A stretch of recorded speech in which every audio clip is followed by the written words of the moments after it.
The fiery showdown between The View co-hosts and President Donald Trump has escalated to an all-time high, and there's no indication that the tension will ease anytime soon. If you've been following this ongoing feud, you know this isn't just another political disagreement. It's personal, and both sides are digging in. Sunny Hostin has now found herself at the center of legal trouble after Trump filed a lawsuit against her. The lawsuit comes after she openly admitted to believing in conspiracy theories rather than established facts. Hostin has never shied away from criticizing Trump and those associated with him, frequently targeting figures like Karoline, Leavitt, and Melania Trump. Now Trump is taking legal action, accusing her of extreme bias on The View and of launching relentless attacks on both his personal and political life. Let's break down the latest developments in this explosive battle. Is just unheard of, and it really sounds the alarm for someone like me who studied journalism in college. Right?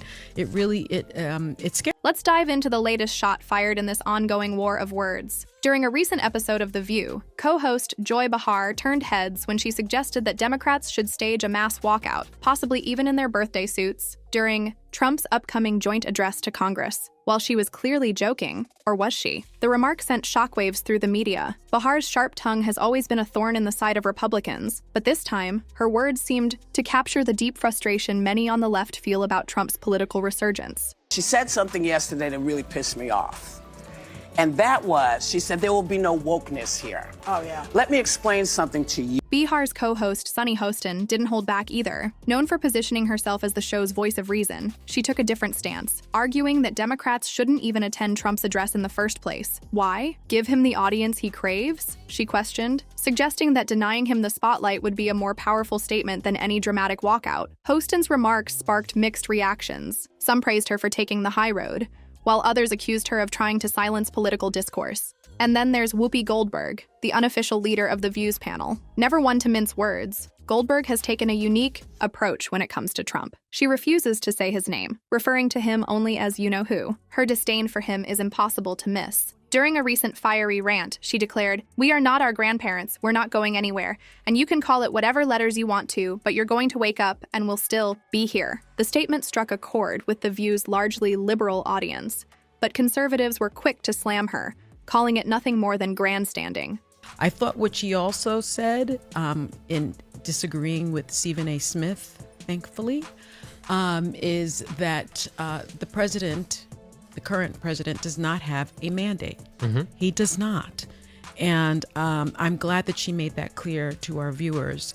I've said it. Joy has said it. Of course, Trump wasn't about to let those comments slide. During a rally in Pennsylvania, he fired back with a scathing attack on The View's hosts, calling them really dumb people, and singling out Whoopi Goldberg as demented and disgusting. He even claimed that he had once hired Goldberg as a comedian, only to regret it when half the place left during her performance. But Goldberg, never one to back down, wasted no time responding on The View. She shot back, reminding Trump that she had headlined at his casino multiple times before he ran it into the ground. The exchange was as petty as it was entertaining, but it underscored just how deep the animosity runs between these two camps. You know, not only has Trump emboldened people to run for the highest office of the land, he's actually surrounded himself with incompetency. So that is scary to me. And people that are loyal, that will just do whatever he says and go along with the program, not only in his cabinet, but in Congress. So I'm sort of... But this feud isn't just about trading insults. It's about power, influence, and the battle over who gets the last word. Trump's supporters argue that The View is nothing more than a liberal echo chamber, while the show's fans see it as one of the few platforms willing to hold him accountable. The tension escalated even further when The View turned its attention to the newest face in Trump's administration, White House Press Secretary Karoline Leavitt. At just 27 years old, she's already a rising star, but that hasn't stopped the co-hosts from making her their latest target. But even factoring in that she's a nice-looking lady, I love that the libs attacks on conservatives right now are that we're hot and cool. Leavitt's first press briefing grabbed headlines with its bold reforms, including designated seats for new media like podcasters and independent journalists. But her outspoken stance against wokeness and her sharp criticism of legacy media didn't sit well with the hosts of The View. Whoopi Goldberg was particularly fired up, calling Leavitt's stance hypocritical. "Without that wokeness, you might not even have that job," she snapped, pointing out the struggles women have historically faced to break into positions of power. But it was Joy Behar who took things to an entirely new level. In a comment that has since gone viral, She suggested that Leavitt only landed the role because of her looks, igniting a whole new wave of controversy. And Karoline Leavitt isn't just making headlines, she's also rewriting history. At 27, the New Hampshire native has become the youngest White House press secretary ever. Behar's remarks sparked immediate backlash, with critics slamming her for sexism and hypocrisy. After all, isn't The View supposed to champion women in positions of power? Conservative commentators wasted no time calling her out, with many accusing her of trying to discredit a young, accomplished woman simply because she works for Trump. Leavitt herself has remained relatively composed throughout the controversy, choosing to focus on her role as press secretary, but her allies have been anything but silent. Conservative pundit Charlie Kirk called Behar's comment disgusting and accused her of being anti-woman. Even Megyn Kelly weighed in, arguing that while Behar's remark was clearly meant to diminish Leavitt, it only served to highlight the double standards conservative women face in the media. I think she's probably been put in there because, according to Donald Trump, she's a 10. The View's attacks on Leavitt go beyond her policies or her ties to Trump. They're part of a much bigger cultural battle playing out across America. The hosts have been relentless in their criticism of Trump's administration, using their platform to challenge his policies and rhetoric. But their detractors argue that their approach often crosses the line into personal attacks, ultimately undermining their credibility and fueling the same divisiveness they claim to stand against. Then, there's the looming question of legal repercussions. Rumors are swirling that Trump and his team are considering a defamation lawsuit against The View. While it's unclear what grounds such a lawsuit would have, the mere possibility has only added more intrigue to this already explosive feud. If Trump were to take legal action, it could set a precedent for how public figures respond to media criticism, and potentially reshape the way talk shows handle political discourse. Isn't it rich that The View is saying she got the job based on looks when DEI is all about based on... But such a move could also backfire, amplifying The View's reach and cementing its reputation as a persistent thorn in Trump's side. Meanwhile, the ongoing feud has sent shockwaves through public discourse. Supporters of The View see it as a champion of free speech and female empowerment, while Trump's base views it as nothing more than a megaphone for liberal propaganda. Social media has become a battleground, with hashtags like #SAW, boycott, The View, and Stand with The View trending in a never-ending tug of war, shifting with each new development.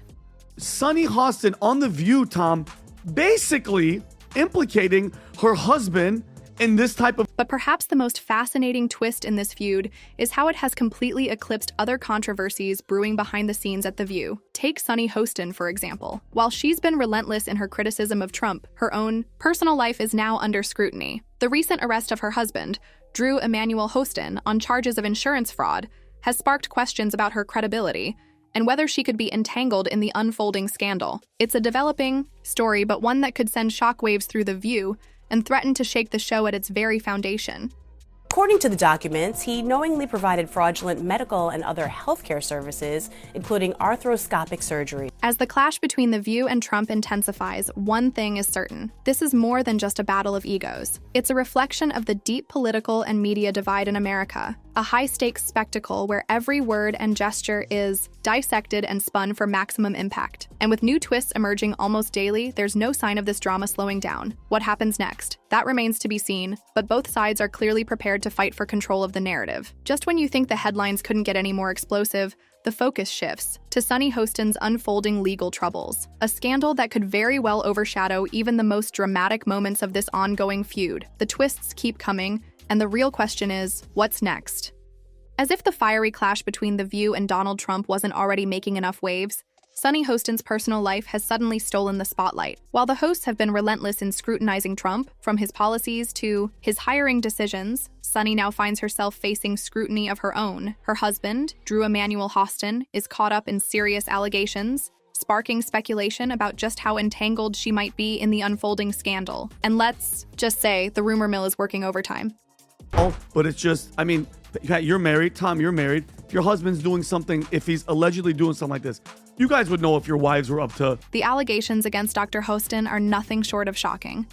He's been named in a massive legal case involving over 180 defendants, accused of participating in fraudulent billing schemes and accepting kickbacks for performing unnecessary medical procedures. And we're not talking about pocket change here. This is big money. The lawsuit, filed by the American Transit Insurance Company, claims that Emanuel, along with others, exploited New York's no-fault insurance laws to cash in on hefty payouts. According to the complaint, Patients involved in minor traffic accidents? Nothing. More than fender benders. Ended up undergoing invasive surgeries they didn't even need. And who covered the bill? The insurance companies, of course. Let's just not forget who she is. She's been, for years, lecturing America about morality, inequality, systemic failures. Now, you might be wondering, what does this have to do with Sunny? Well, that's where things get murky. Rumors are swirling that Sunny, who has long positioned herself as a champion of justice and integrity, may have known more than she's letting on. After all, with her sharp legal instincts and decades of experience, would it really be possible for her to miss something this big happening right under her nose? Could she have turned a blind eye? Or worse, was she somehow complicit in her husband's alleged actions? These are the burning questions everyone's asking. And so far, Sunny has remained tight-lipped. Let's not forget, she's not just any public figure. She's a lawyer, a journalist, and a co-host on one of the shied most-watched daytime talk shows in America.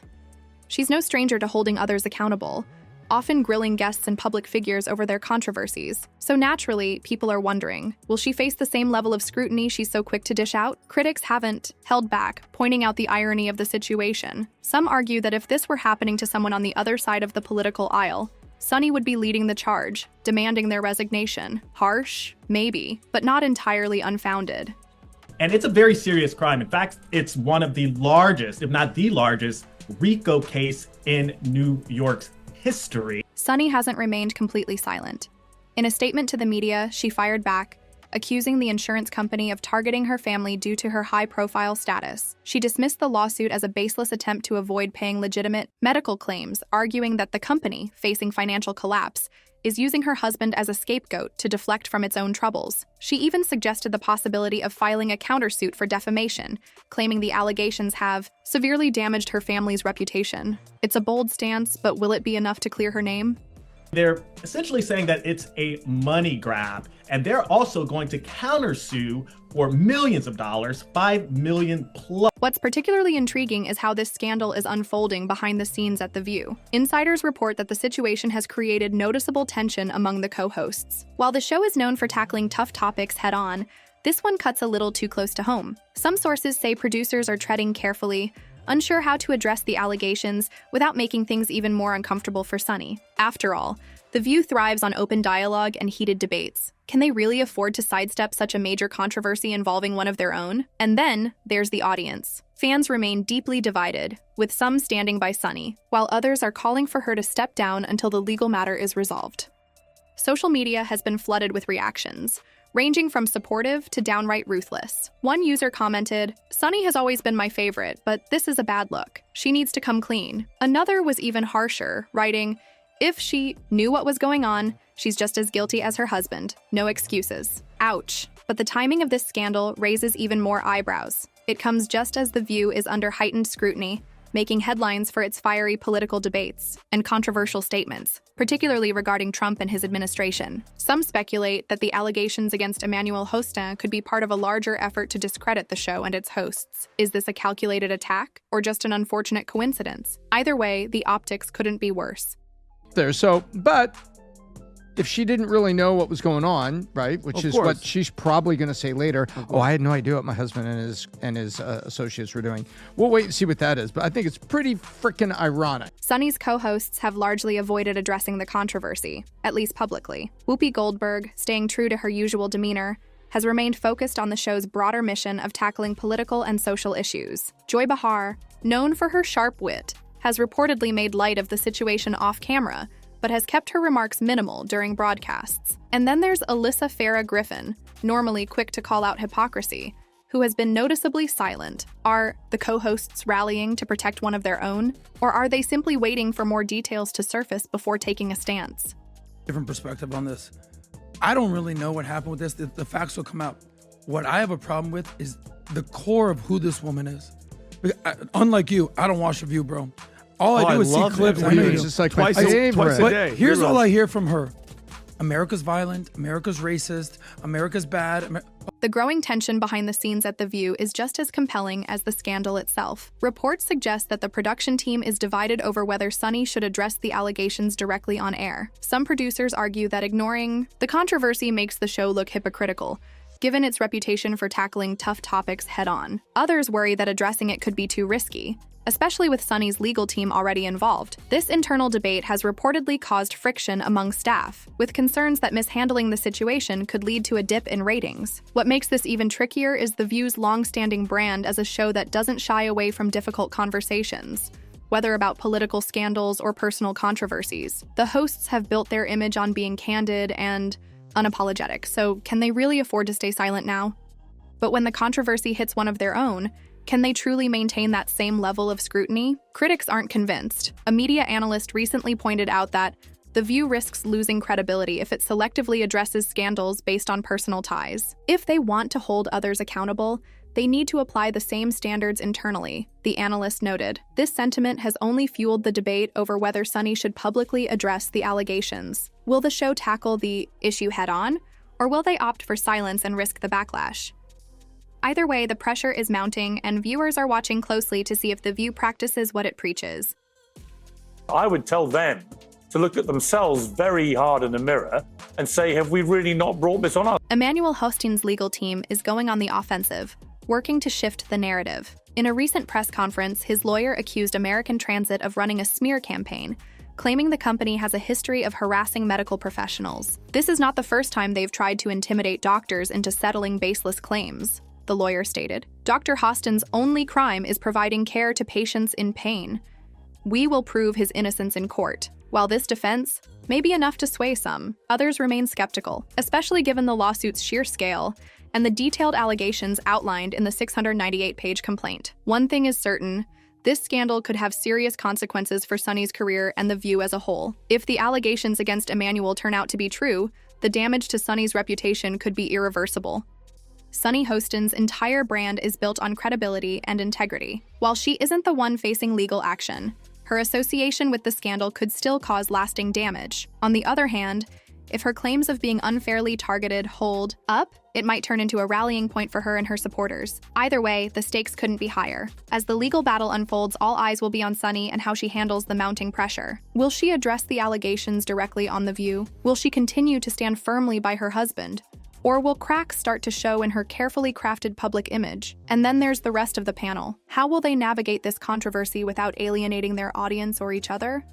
These questions are bound to dominate conversations in the weeks ahead, but let's take a step back and look at the bigger picture. This isn't just about one person or one family. It's about the intersection of power, privilege, and accountability. It's about how public figures navigate scandals in the social media age, where every misstep is amplified and every statement is scrutinized. And it's about the lengths people will go to either protect their reputations or bring others down. So, what do you think? Is Sunny being unfairly targeted? Or is there more to this story than meets the eye? Could this mark the beginning of the end for her time on The View? Or will she come out of this stronger than ever? And how will this scandal impact the already tense dynamic of the show? Drop your thoughts in the comments below. Until next time, stay tuned, because if this saga has taught us anything, it's that the drama is far from over.